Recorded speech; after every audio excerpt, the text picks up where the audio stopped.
नमस्कार। बात करने वाले हैं यहाँ पर भूगोल से रिलेटेड प्रीवियस ईयर में आए हुए क्वेश्चंस की। जी हाँ, पहला प्रश्न है यहाँ पर कि पैडी प्लेन की अवधारणा निम्नलिखित में से किस नाम के साथ संबंधित है। तो यहाँ पर देख रहे हैं आप, ये हैं एल.सी. किंग, यानी कि नंबर 2 यहाँ पर ठीक है। नेक्स्ट बात करते हैं सेकेंड क्वेश्चन की। यह है आनत शैल संस्तर पर क्षैतिज रेखा की दिशा को क्या कहते हैं। तो इसको कहते हैं नतिलंब, यानी कि स्ट्राइक। नंबर 4 यहाँ पर हमारा ठीक है। नेक्स्ट क्वेश्चन है यहाँ पर कि ढलान प्रोफाइल उत्थापन क्रिया की परिस्थितियों के अनुसार उत्तल, समतल अथवा नतोदर होती है, यह किसने कहा है। तो ये कहा है पेंक महोदय ने, और ये है हमारा फर्स्ट इसका आंसर ठीक है। फोर्थ नंबर की बात कर लें तो देखिएगा, फोर्थ नंबर में पूछ रहा है कि ये धारणा कि वर्तमान प्रक्रियाएं समस्त भूवैज्ञानिक काल के दौरान क्रियाशील रहती हैं किस सिद्धांत को संकेत करती हैं। तो ये करती हैं एकरूपतावाद, यानी कि यहाँ पर थर्ड जो ऑप्शन है वो हमारा सही हो जाता है। नेक्स्ट है यहाँ पर है स्कॉलर और दूसरी तरफ है थ्योरी, और यहाँ पर आपको करना है मिलान। तो देखिएगा यहाँ पर अगर हम बात करते हैं हॉल और डाना की, तो इनकी है भू अभिनति सिद्धांत, यानी कि ए का थर्ड। बी की बात करें तो बी का हो जाएगा यहाँ पर फोर्थ एकरूपतावाद का सिद्धांत, और एकरूपतावाद यानी कि हट्टन, जेम्स हट्टन की बात कर रहे हैं। नेक्स्ट है सी हेनरी हेस, और इनका हो जाता है नंबर 1 समुद्र अधस्थल प्रसार। अगर बात करते हैं हम जेफरे की, तो देखिएगा इनका एक ही अब यहाँ पर बचा हुआ है, वो है ऊष्मा संकुचन सिद्धांत, यानी कि सेकंड नंबर। तो यहाँ पर हमारा फोर्थ आंसर आपका सही है। नेक्स्ट क्वेश्चन की बात करेंगे, और यहाँ पर हो जाता है आपका 6 नंबर क्वेश्चन, और ये है कथन कारण से रिलेटेड। कथन कारण से तो सबसे पहले जो कथन है वो है आपका ज्वालामुखीय गतिविधियों और पट्टिका के किनारे के बीच घनिष्ठ संबंध है। दूसरा है विश्व के अधिकांश ज्वालामुखी अभिसारी पट्टिका उपांत से संबंधित हैं। तो इनमें आपके दोनों सही हैं, ये क्वेश्चन वो जो दे रखा है आपका कथन और कारण दोनों ठीक हैं। तो यहाँ पर ये आपका जो ऑप्शन सही होगा वो होगा ये, क्योंकि आर एक ही सही व्याख्या कर रहा है। नेक्स्ट क्वेश्चन है वो आप देख रहे हैं कि यहाँ पर 7 नंबर, इसमें आपसे पूछ रहा है स्थलाकृति का मिलान भू आकृति से कीजिए, यानी कि टोपोग्राफी को लैंड फॉर्म से मिलान कीजिए। तो यहाँ पर देखेंगे तो सबसे पहले आता है हिमनदीय, जो कि आ जाता है अराटे, यानी कि थर्ड से मिलान होगा। समुद्री यानी कि संयोजी भित्ति, यानी कि टोम्बोलो, तो यहाँ बी का हो जाता है 4। और सी है नदीय, तो नदी का हो जाता है आपका जलोढ़ यानी कि एलोविनियम फेन हो जाता है, और वहीं पर है वातोड़, उसका हो जाता है यार्डन। तो यहाँ ऑप्शन की बात करें तो फोर्थ नंबर आपका ठीक होगा। नेक्स्ट क्वेश्चन है यहाँ पर, और इसमें आपको करना क्या है, ऑथर हैं एक तरफ बुक्स हैं तो इनको भी मिलान करना है। फर्स्ट है ए नंबर जेस्टियस, और इनकी है आपकी अनस्टेबल अर्थ, यानी कि थर्ड से मिलान हो जाएगा। वहीं पर अगर बी की बात करें, वूल ब्रिज की बात करें, तो इनका है spirit and purpose of geography, और वॉल्टर पेंग की बात करें तो इनका हो जाता है आपका फर्स्ट, यानी कि morphological analysis of land forms. Next है थॉर्नबरी, और थॉर्नबरी की बात कर लें तो इनका हो जाता है प्रिंसिपल ऑफ जियोमॉर्फोलॉजी। अगर यहाँ पर ऑप्शन की बात करें फोर्थ ऑप्शन ठीक है। नेक्स्ट है 9 नंबर क्वेश्चन, और इसमें आपसे पूछ रहा है कि बताइएगा कि मौसमी परिघटना के दौरान विशिष्ट सीमांत भाग की सही औसत ढलान कौन सी होती है। तो यहाँ पर आप देखेंगे जो सेकंड नंबर पर है 1:100, यही आपका सही है। नेक्स्ट है 10 क्वेश्चन का आंसर देखेंगे आप कि यहाँ पर है कॉन्फ्रेंस या रिपोर्ट, दूसरी तरफ है प्रकाशित वर्ष। यूनाइटेड स्टेट्स में वैश्विक जलवायु बदलाव प्रभाव है। उसके बाद दूसरा है स्टॉकहोम कॉन्फ्रेंस, तीसरा है IPCC की चौथी आकलन रिपोर्ट, और चौथा है रियो कॉन्फ्रेंस। यहाँ पर आप देखेंगे रियो, आपको पता होगा कि रियो हो जाता है आपका 1992 में। और अगर हम बात करते हैं यूनाइटेड स्टेट्स में वैश्विक जलवायु बदलाव प्रभाव की, तो ये होता है 2009 में। वहीं पर अगर स्टॉकहोम कॉन्फ्रेंस की बात करते हैं तो ये हो जाता है 1972 में। और वहीं पर अगर हम बात करते हैं आईपीसीसी की चौथी आकलन रिपोर्ट, तो ये पहुंच जाती है 2007 में। मिलान करें अगर तो फोर्थ हमारा जो ऑप्शन है वो सही हो जाएगा। नेक्स्ट क्वेश्चन है यहाँ पर, इसमें है कि निम्नलिखित वायुमंडलीय परतों में से किसमें तापमान स्थिर रहता है। तो अगर हम तापमान की बात करें स्थिर रहने की, तो वो हो जाता है क्षोभ सीमा में, अर्थात ट्रोपोपॉज़। सेकेंड नंबर हमारा यहाँ पे सही है। भूमध्य रेखा से लेकर ध्रुवों तक दाब और बात के सही सतही घटक क्रम निम्नलिखित में से कौन से हैं। 12 क्वेश्चन की बात कर रहे हैं। तो आप देखेंगे कि सबसे पहला कौन सा होता है, तो मध्य में आपने देखा होगा कि 0 डिग्री लाइन जो क्या होती है आपकी, तो 0 डिग्री लाइन है वो है इक्वेटर, है ना। और इक्वेटर से अगर आप दोनों तरफ देखेंगे, दोनों तरफ आप चलेंगे, तो वहाँ पर मध्य में इक्वेटर के आसपास का क्षेत्र व्यापारिक पवन, उसके बाद उपोष्ण उच्च दाब आ जाएगा, उसके बाद पश्चिमी हवाएं आएंगी और ये अंत में क्या आ जाएगी, ध्रुवीय पूर्वा हवा, यानी क्या विषुवत रेखा से ध्रुवों की तरफ पहुंच गए। ठीक है, तो यहाँ पर हो जाता है हमारा 4th नंबर आंसर सही। नेक्स्ट क्वेश्चन है यहाँ पर 13 और इसमें पूछ रहा है आपसे कथन कारण। 1000 मीटर की ऊंचाई से ऊपर अधिकांश पवन भूविक्षेपी अथवा करीब करीब भूविक्षेपी पथ पर चलती है, तो ये आपका ठीक है। वायुमंडल की घर्षण परत जमीन से ऊपर लगभग 1000 मीटर तक ही रहती है, ये भी ठीक है। और यहाँ पर आर्य की सही व्याख्या है, तो ए यहाँ पर क्वेश्चन का आंसर सही हो जाएगा, यानी फर्स्ट वाला।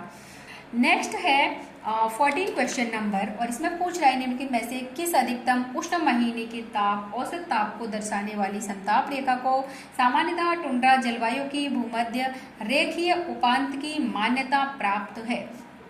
तो यहाँ पर हो जाता है आपका सेकंड नंबर, वो है कौन सा, तो ये है 10 डिग्री सेंटीग्रेड। ठीक है। नेक्स्ट है 15 क्वेश्चन, और यहाँ पर पूछ रहा है व्यापारिक पवन में प्रमुखतया पूर्वा हवाएं होती हैं, तो ये आपका ठीक है। पूर्वा हवा पश्चिम से पूरब की ओर प्रवाहित होती है, तो ये आपका गलत है। ठीक है, तो यहाँ पर हमारा जो सही होगा ये सही और गलत, यानी कि आपका जो आंसर है वो सही हो जाएगा 3rd नंबर, इसमें 3, 15 का 3। 16 की बात करेंगे। 16 में आप देख रहे हैं कि यहाँ पूछ रहा है कि कोपेन के विश्व जलवायु वर्गीकरण में BWH के लिए निम्न में से कौन से प्रकार का जलवायु उपयुक्त है, तो ये होता है उपोष्ण मरुस्थल जलवायु, यानी कि 1 नंबर सब ट्रॉपिकल डेजर्ट क्लाइमेट की बात करते हैं। नेक्स्ट है 17, इसमें पूछ रहा है उत्तर ध्रुवीय और दक्षिण ध्रुवीय समुद्रों के समुद्री जल के औसत हिमांक के लिए निम्नलिखित में से कौन सा तापमान सही है, तो वो हो जाता है आपका 3rd number -2 degree centigrade. Next question है यहाँ पर, और इसकी बात कर लें तो ये है आपका फर्स्ट और ये इधर सेकंड सूची है। तो यहाँ पर इंडो ऑस्ट्रेलियाई पट्टिका है जो आपकी मिलान करेगी नॉर्थ से। दूसरा है यहाँ पर कोकोस प्लेट, और ये आपका मिलान करेगी यहाँ पर 4th नंबर से। और आपका जो सी है प्रशांत महासागरीय पट्टिका, वो करेगी मिलान पश्चिम से। और वहीं पर नाजका प्लेट की बात करेंगे तो ईस्ट रह गया है उससे, तो यहाँ पर हमारा ऑप्शन सही होगा 2 नंबर। नेक्स्ट बात करेंगे क्वेश्चन नंबर 19 के बारे में। यहाँ पर है कि वो कौन सा युग था जब विश्व भर में समुद्र तल का स्तर आज से लगभग 130 मीटर कम था, तो ये है अत्यंत नूतन युग, यानी कि यहाँ पर किसकी बात कर रहे हैं, पेलियोस्टोन की बात कर रहे हैं। नेक्स्ट है आपका क्वेश्चन, यानी कि यहाँ पर नंबर 2 सही है 19 का। नेक्स्ट क्वेश्चन है यहाँ पर कथन कारण है कि पृथ्वी पर आने वाले ज्वार का अधिकतम प्रतिशत सूर्य की तुलना में चंद्रमा उत्पन्न करता है। चंद्रमा की तुलना में सूर्य पृथ्वी के ज़्यादा समीप है। तो यहाँ पर आप देखेंगे कि आपका ए पृथ्वी पर आने वाले ज्वार का अधिकतम प्रतिशत सूर्य की तुलना में चंद्रमा उत्पन्न करता है, ये बात बिल्कुल ठीक है। अगर आज चंद्रमा की तुलना में सूर्य पृथ्वी के ज़्यादा समीप है तो ऐसा नहीं है। आपको पता है कि चंद्रमा की तुलना में सूर्य समीप नहीं है, जबकि चंद्रमा समीप है, ये बात आपको पता है। तो यहाँ पर आपका 3 नंबर ऑप्शन सही होगा। नेक्स्ट है यहाँ पर प्रत्येक वर्ष मौसमी जलवायु संबंधी उतार चढ़ाव को सहन करने वाले पौधों के लिए निम्नलिखित में से कौन सा शब्द उपयुक्त है, तो इसको हम कहते हैं 12 मासी, यानी कि फर्स्ट वाला सही है 21 का। नेक्स्ट क्वेश्चन है यहाँ पर, और ये भी कथन कारण का है कि बायोमास की प्रादेशिक परिसीमाएं प्राय विवेकाधीन होती हैं। तो ये आपका ठीक है। प्रमुख प्रकार के सभी बायोमास सागर तथा भूमि पर विद्यमान हैं, तो ये आपका गलत है। तो यहाँ पर आपका थर्ड ऑप्शन सही होगा। नेक्स्ट क्वेश्चन की बात कर लें तो ये यहाँ पर देख रहे हैं आप प्राणी भूगोल, ये प्रदेश है, इधर है देश। तो यहाँ पर आप देख रहे हैं कि पहला है प्राच्य यानी कि ओरिएंटल, और ये आपका मिलान किससे कर रहा है, तो ये मिलान कर रहा है आपका सुमात्रा से। दूसरा है नियोआर्कटिक, और नियोआर्कटिक किससे कर रहा है, यूएसए से। और वहीं पर है नियोट्रॉपिकल, और ये आपका मिलान कर रहा है ब्राजील से। और एक बचा आपका पहली आर्कटिक, और ये है नीदरलैंड से मिलान कर रहा है। तो यहाँ पर ऑप्शन सही है हमारा थर्ड नंबर। नेक्स्ट क्वेश्चन है यहाँ पर कि the term cultural landscape was developed by. तो देखिएगा ये आपका पहले भी हमने इसमें देखा था कि कल्चरल लैंडस्केप की बात की, सांस्कृतिक भूदृश्य की। और ये कौन है, तो ये है C.O. सावर यानी कि कार्लो सावर।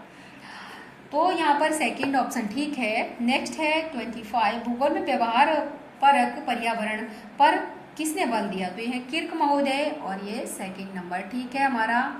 और उसके बाद है 26 नंबर, इसमें पूछ रहा है मानसिक मानचित्र की अवधारणा।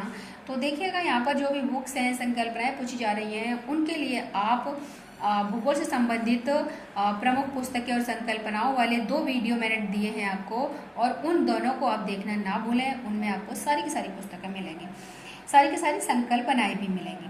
देखिएगा मानसिक मानचित्र है तो वो किसका है, गाउल एवं वाइट का है। तो ये हमारा फर्स्ट वाला सही हो जाएगा। 27 की बात करेंगे। 27 में देख रहे हैं आप कि भूगोल वैज्ञानिकों में से किसने मानव केंद्रित भूगोल पर ध्यान केंद्रित किया, तो यहाँ पर आ जाता है नाम जेफरसन का, यानी कि थर्ड ऑप्शन हमारा ठीक है। नेक्स्ट है 28, इसमें है पृथ्वी की परिधि की गणना करने वाले प्रथम ग्रीक विद्वान कौन थे, तो ये थे इराटोस्थनीज, है ना। इराटोस्थनीज यानी कि भूगोल का पिता कहा जाता है, फादर ऑफ ज्योग्राफी। नेक्स्ट है सामाजिक तथा सांस्कृतिक रूप से क्षेत्रीय संकल्पना का निर्माण हुआ ये विचार निम्नलिखित में से किसके अंतर्गत आता है, तो ये आता है उत्तर आधुनिकतावाद यानी कि पोस्ट मॉडर्निज्म के अंतर्गत आता है। नेक्स्ट है 30 नंबर, और 30 नंबर में आप देख रहे हैं कि यहाँ पर भूगोलवेत्ता और स्कूल ऑफ ज्योग्राफी की बात कर रहा है। तो देखिए अल्बर्ट डिमांजियो की बात करें तो ये हो जाता है आपका अल्बर्ट डिमांजिया है वो आपका सेकंड से मैच करेगा, फ्रेंच। और फ्रेडरिक रेट जेल की अगर बात करेंगे तो ये जर्मन से, और मैकिंडर की बात करेंगे तो ये ब्रिटिश स्कूल से, और ईसाबोमैन की बात करेंगे तो ये हो जाते हैं आपके अमेरिकन स्कूल से। तो आप ध्यान रखिएगा, यहाँ पर हो जाता है थर्ड नंबर ऑप्शन सही। नेक्स्ट है यहाँ पर मीटियोरोलॉजिका नामक पुस्तक, और ये किसकी है तो आपको पता होगा, एरिस्टोटल की है, अरस्तु कहा जाता है ना। नेक्स्ट है यहाँ पर यूनाइटेड नेशंस पॉपुलेशन फंड 2015 के आंकड़ों के अनुसार निम्न में से किस महाद्वीप में जनसंख्या का अधिकतम घनत्व दर्ज किया गया, तो वो एशिया महाद्वीप के अंतर्गत, यानी कि यहाँ पर दूसरा हमारा ऑप्शन सही है। 33 की बात करेंगे, 33 में है कि जापान का जनसंख्या पिरामिड मुख्यतः किस देश के पिरामिड के समान है, तो ये डेनमार्क के समान है। यहाँ पर हमारा थर्ड ऑप्शन सही है। नेक्स्ट क्वेश्चन की बात करें तो देखिएगा यहाँ पर पूछ रहा है कि विकासशील देशों ने प्रजनन दरों में महत्वपूर्ण कमी के बावजूद जनसंख्या में वृद्धि दर्ज की है, इसका कारण है, तो इसका क्या कारण है। यहाँ पर 4 दिए हैं, जीवन प्रत्याशा दर में वृद्धि, शिशु मृत्यु दर में वृद्धि, मृत्यु की दर में गिरावट, रहन सहन की बेहतर स्थितियाँ। तो यहाँ पर हमारे जो सही हो जाते हैं, गलत कौन सा है इसमें देखेंगे तो देखिएगा बी नंबर, शिशु मृत्यु दर में वृद्धि, ये गलत है। बाकी ए सी डी तीनों सही है, तो हमारा ऑप्शन सही होता है दूसरा। नेक्स्ट है यहाँ पर क्वेश्चन, और ये है आपका 35 नंबर, निम्न कथनों में से कौन सा कथन व्यापक आधार के जनसंख्या पिरामिड को प्रदर्शित करता है, ये उच्च प्रजनन दर को। सेकंड ऑप्शन सही है यहाँ पर, हाई फर्टिलिटी रेट्स। नेक्स्ट है क्वेश्चन नंबर 36, इसमें है कि किसी भी सेवा के लिए जनसंख्या सीमा की सही व्याख्या निम्न में से कौन सा कथन करता है, तो यह है सेवा के लिए आवश्यक न्यूनतम जनसंख्या, यानी थर्ड ऑप्शन सही है। मिलान कीजिए यहाँ पर, और यहाँ पर पद है, परिभाषा है। तो देखिएगा जो मानव बस्तियों का स्थल है वो कहलाता है स्थान की भौतिक और सांस्कृतिक विशेषताएं तथा गुण, यानी कि ए का 2 से मिलान होगा। बी की बात करें तो बी का 3rd से मिलान होगा, और वहीं पर सी की बात करें तो सी का 1 से मिलान होगा, और डी की बात करें तो डी का आपका मिलान हो जाता है 4th नंबर से। तो यहाँ पर जो हमारा ऑप्शन है वो हो जाएगा सेकंड। नेक्स्ट क्वेश्चन है यहाँ पर कि ये भी आपको क्या करना है, मैचिंग करनी है। पद है, परिभाषा है। तो केंद्रीय शहर की बात कर लें तो देखिएगा ये पहुँचता है आपका 3rd नंबर से, मिलान होगा इसका। और वहीं पर भी नेटवर्क शहर की बात करेंगे तो ये 4th नंबर से मिलान होगा। और वहीं पर अगर आप बात करेंगे यहाँ पर C नंबर की, तो इसकी हम बात करें तो ये 2 नंबर से होगा। और वहीं पर अगर हम D की बात करें तो ये 1 नंबर से होगा। यानी कि नगरीकृत क्षेत्र क्या है, तो राजनीतिक परिसीमा के किसी संदर्भ के बगैर इमारतों के उच्च घनत्व के साथ भू आकृति का निरंतर निर्माण ही नगरीकृत क्षेत्र कहलाता है। और अगर केंद्रीय शहर की बात कर रहे हैं तो मुख्य शहर जिनके आसपास उपनगर विकसित हो रहे हों उसकी शासकीय परिसीमाओं के अंदर आने वाले उपनगरीय क्षेत्र कहलाते हैं। और वहीं पर अगर हम बात करें कि नेटवर्क शहर की, तो देखिएगा ये दो या ज़्यादा स्वतंत्र परंतु पूरक शहर जिनमें उच्च गति के परिवहन कॉरिडोर हैं। वहीं पर अगर हम नगरीय प्रभाव क्षेत्र की बात करते हैं तो नगर के बाहर नगरीय विशेषताओं के साथ शहरी क्षेत्र, यानी कि हमारा ऑप्शन 2 नंबर यहाँ पर सही है। नेक्स्ट क्वेश्चन है यहाँ पर कि नगरीय संरचना के बहुकेंद्रक सिद्धांत में निम्नलिखित स्थानों को ज्ञात कीजिए। इसके नीचे जो सूची दी गई है इसके साथ सुमेलित कीजिए। तो देखिएगा यहाँ पर ये सूची है थोक तथा हल्का विनिर्माण, उच्च वर्गीय आवास, मध्यम वर्गीय आवास और औद्योगिक उपनगर। यहाँ पर आपका 3rd नंबर सही हो जाएगा। 3rd नंबर आप देखेंगे ये रहा कि यहाँ पर A है, फिर उसके बाद है आपका C, फिर है B और फिर होता है D। ठीक है। नेक्स्ट यहाँ पर जो ऑप्शन है वो हो जाता है आपका, अब बात करेंगे क्वेश्चन नंबर 40 की।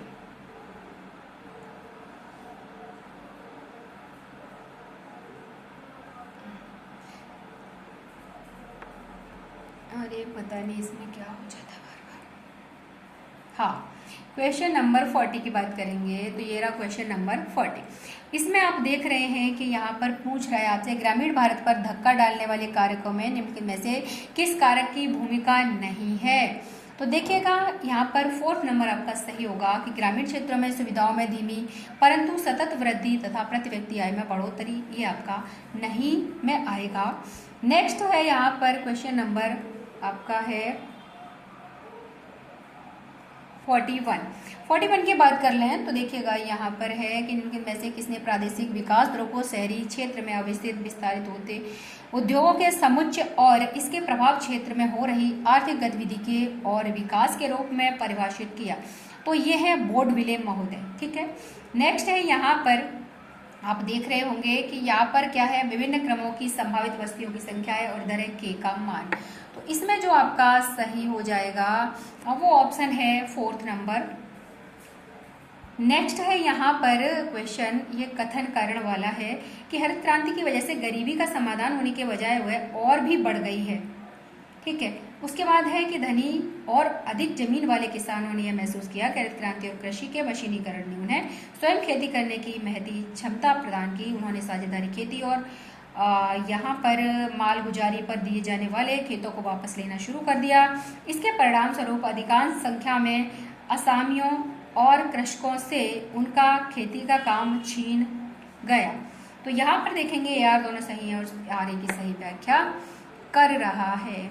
44 क्वेश्चन देखिएगा और इसमें आप देखेंगे कि निम्नलिखित में से किस कार्य की वजह से पूरे विश्व में किसी अन्य कार्य की तुलना में कहीं अधिक जल प्रदूषण होता है। तो वो है विनिर्माण उद्योग, यानी कि मैन्युफैक्चरिंग इंडस्ट्री की बात कर रहे हैं। 3rd नंबर सही है। वहीं पर अगर 45 की बात करें तो कौन सा समुद्री मार्ग विश्व का सर्वाधिक महत्वपूर्ण और व्यस्ततम है। तो ये है नॉर्थ अटलांटिक रूट, यानी कि 4th नंबर सही है। नेक्स्ट क्वेश्चन की बात कर लें तो यह वेबर ने अपने न्यूनतम लागत सिद्धांत में किसको नहीं माना है। तो देखिएगा यहाँ देखिए 4 ऑप्शन है। फर्स्ट है समूह आर्थिक व्यवस्था में परिवहन और श्रम लागत बढ़ती है। दूसरा है श्रम असीमित रूप से उपलब्ध होता है। तीसरा है सस्ते श्रम की आपूर्ति के कारण उच्च परिवहन लागत वाले स्थान भी आकर्षक हो सकते हैं। परिवहन लागत किसी भी दिशा में दूरी और वजन के अनुरूप एक समान होती है। तो यहाँ पर 3 तो सही हैं, यानी कि 2nd, 3rd, 4th सही है, लेकिन एक गलत है। वो कौन सा है? फर्स्ट वाला। तो आंसर फर्स्ट वाला हो जाएगा। नेक्स्ट क्वेश्चन यहाँ पर आप देख रहे होंगे कि नीचे दिए गए परिवहन नेटवर्क आलेख से अभ्यास सूचकांक संशोधन को दर्शाने वाले कूट का सही चयन करना है आपको। तो यहाँ पर हो जाता है सेकंड नंबर यानी कि 4। नेक्स्ट क्वेश्चन है यहाँ पर और वो है 48 की बात कर लें तो देखिएगा यहाँ पर कथन कारण बहुत बड़े बड़े क्वेश्चन दे रखे हैं। दुर्गापुर, आसनसोल, चितरंजन के बीच अनेक कोयला खदानें होने और अन्य संबंधित कार्यकलाप होने की वजह से आसनसोल सब डिवीज़न विश्व के सबसे बड़े औद्योगिक परिसरों में से एक है। कलकत्ता महानगरीय जिला के बाहर आसनसोल सब डिवीज़न में पर्याप्त कोयला भंडार और उसका निर्गम लोहा और इस्पात का उत्पादन और इंजीनियरिंग उद्योग है। तो यहाँ पर ये दोनों सही है और आर ए की सही व्याख्या है। नेक्स्ट क्वेश्चन की बात करेंगे और ये है आपका क्वेश्चन कि who among the following political scholar appeal in 1949 for more geographical political geography, है ना। तो यहाँ पूछ रहा है आपसे 49 में कि किस राजनीतिक विद्वान ने वर्ष 1949 में अपेक्षाकृत एक अधिक भौगोलिक राजनीतिक भूगोल की अपील की थी। तो वो थे हार्टशूल महोदय, यानी कि 1 सही है। नेक्स्ट है यहाँ पर कि वर्ल्ड पॉलिटिकल ज्योग्राफी नामक पुस्तक की रचना, तो ये है जेई पर्सी, यानी फर्स्ट वाला सही है। यहाँ पर करना है मिलान आपको लिस्ट का, एक तरफ है जनजातियाँ, एक तरफ है वास स्थान यानी कि ट्राइब और हैबिटेट। यहाँ पर आप देखेंगे कि फर्स्ट का क्या हो जाएगा, 4th नंबर हो जाएगा अरावली, और बी का क्या हो जाएगा, 3rd हो जाएगा छत्तीसगढ़। सी संथाल, संथाल का क्या हो जाएगा, पूर्वी झारखंड, और गारो तो आपको पता है सिलांग पठार यानी कि मेघालय में पाई जाती है।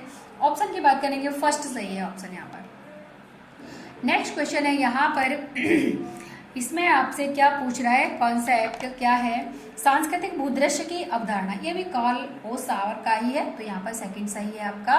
नेक्स्ट है यहाँ पर क्वेश्चन कि पैतृक समाज और महिलाओं की प्रभावशाली स्थिति के सह अस्तित्व की विरोधाभासी स्थिति निम्नलिखित में से किस में पाई जाती है। तो ये पाई जाती है थारू जनजाति, यानी कि 1 हमारा सही है। ए आर यहाँ पर कथन कारण वाला क्वेश्चन है। सुनिएगा कि संयुक्त परिवार संस्था आर्थिक रूप से कम विकसित क्षेत्रों से जुड़ी है, सही है ये। शिक्षित और अच्छे पदों पर नियुक्त श्वेत कॉलर कर्मचारी अपने लिए एकल परिवार चुनते हैं, तो ये भी सही है। लेकिन यहाँ पर आर ए की सही व्याख्या नहीं कर रहा, तो यहाँ पर हमारा सेकंड यानी कि 2 नंबर सही होगा। कथन कारण दूसरा है कि मेट्रो हमारे देश के महानगरों में परिवहन के कुशल व्यवहार और वैकल्पिक साधन के रूप में उभर रही है। भारत में पुराने और बिना किसी योजना के बने शहर जहां जनसंख्या तेजी से बढ़ रही है, वहां परिवहन के बहुत तरीके बोझ बने हुए हैं। तो यहाँ पर आपका सही हो जाएगा ए आर, दोनों सही है और आर ए की सही व्याख्या नहीं है। ठीक,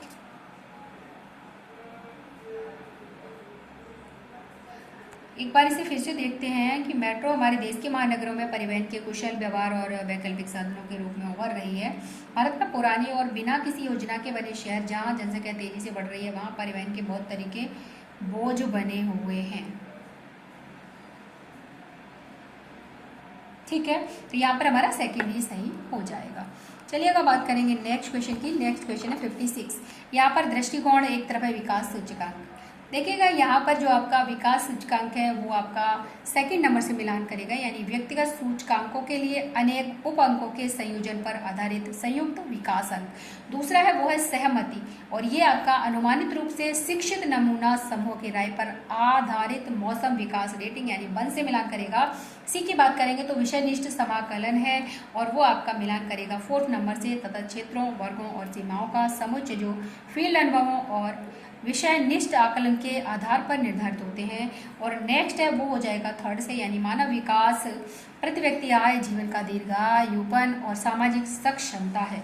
तो ये भी आपका यहाँ पर ऑप्शन है 2 नंबर। नेक्स्ट क्वेश्चन है यहाँ पर और वो है आपका कथन कारण। यहाँ पर है कि मनरेगा का भारत में काफ़ी महत्वाकांक्षी ग्रामीण विकास कार्यक्रम के रूप में योगदान है। न्यूनतम रोजगार गारंटी दिवस मुहैया कराने हेतु आधारभूत अवसंरचना के निर्माण को इस योजना से जोड़ा गया। यहाँ पर दोनों सही है और आर ए की सही व्याख्या है। नेक्स्ट भी यहाँ पर कथन कारण वाला है। शहरी समूहन और महानगर भारत में तेजी से बढ़ रहे हैं। शहरी जनसंख्या का दबाव कम करने हेतु उपनगर पर्याप्ततः और महत्वपूर्ण रूप से विकसित नहीं किए गए हैं। यहाँ पर यह दोनों सही है, लेकिन आर ए की सही व्याख्या नहीं है। सेकंड नंबर ठीक हो जाएगा। नेक्स्ट है यहाँ पर कि विकास ध्रुव और विकास केंद्र की अवधारणा के संबंध में सही कथन बताइए।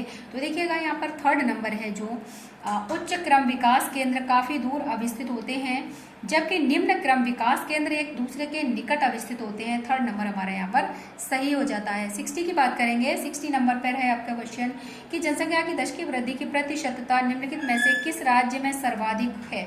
तो यहाँ पर आप देखेंगे कि अरुणाचल प्रदेश का नाम आता है, यानी कि फोर्थ नंबर सही है। नेक्स्ट क्वेश्चन की बात करें तो यहाँ पर है आपका नेक्स्ट क्वेश्चन है कि कौन सा भारत में मलिन बस्ती जनसंख्या संकेंद्रण के लिए उत्तरदायी है।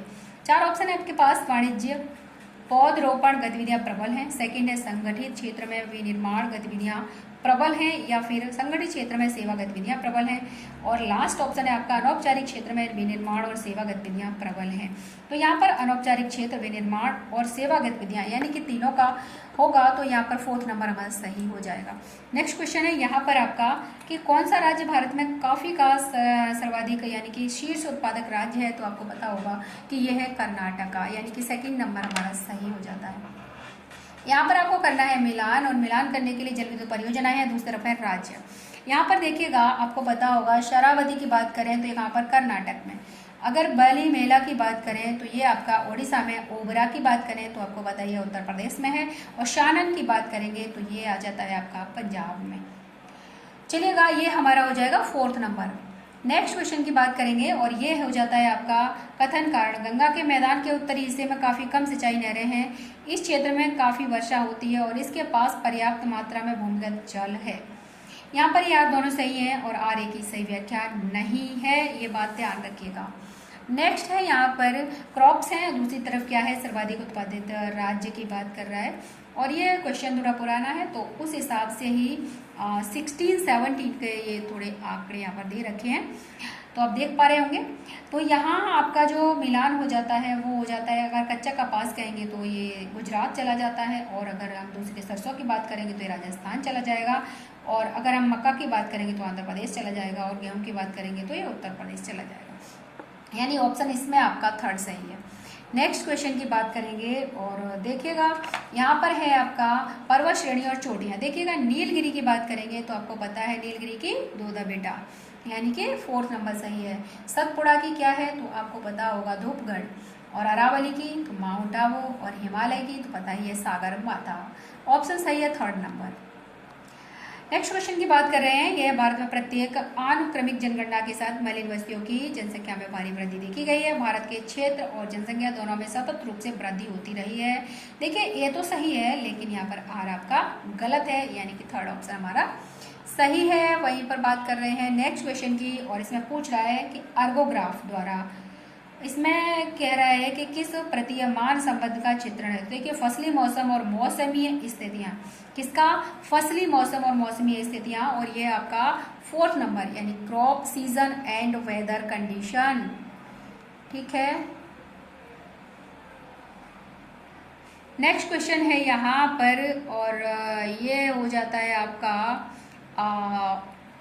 69 क्वेश्चन है, और इसमें आपसे पूछ रहा है निम्नलिखित में से कौन सी ऊंचाई सूर्य तुल्य कालिक ध्रुवीय कक्ष से संबंधित है।